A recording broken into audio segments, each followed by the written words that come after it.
Hi, it's Dale Ross with the Dale Ross Realty Group. Today I'm bringing you some information about upcoming changes in the real estate industry. Starting October 1st, unless it's delayed again, these changes were originally scheduled to take place August 1st.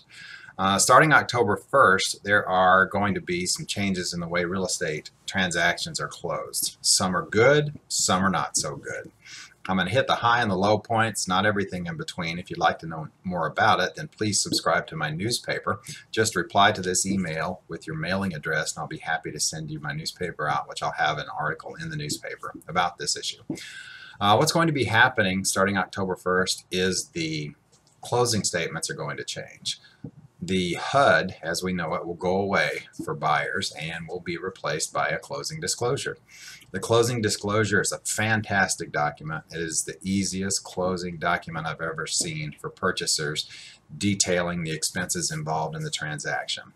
Whenever you purchased your home, I'm sure you looked at the HUD one, and if you didn't know what you were reading and how to read it, you were probably a little bit confused. The closing disclosure is a beautiful thing. It explains everything in detail. I applaud the authors of that. The things that are not so great about it is the closing date could become a moving target. Now, you'll still have a firm closing date in the contract as far as ink on paper goes anyway. Things that could delay closing are the Consumer Financial Protection Bureau, the CFPB.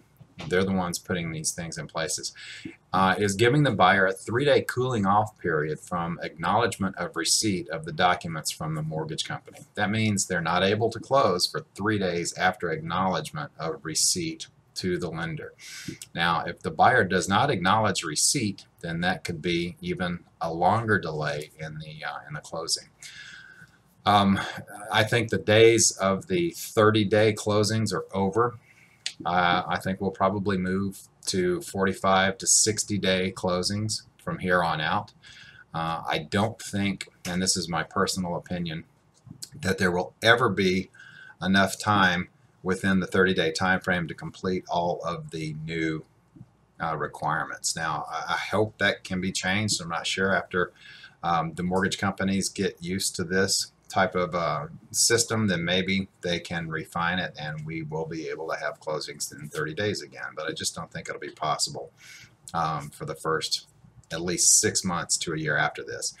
I think there are going to be a lot of bugs that need to be worked out in this, but in the end, I think it's going to be a great system, except for the closing date issue. And the closing date issue could cost buyers and sellers thousands and thousands of dollars simply because sellers schedule their movers on a particular day.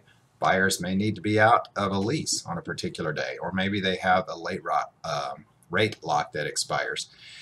Those are two major issues that could cost buyers and sellers lots of money. So a lot more information about this in my newspaper. Just reply to this email and ask me to sign you up for my newspaper with your mailing address, and I'll be happy to do so. Or call me at 281-599-6575. Once again, I'm Dale Ross with the Dale Ross Realty Group. Thank you for tuning in.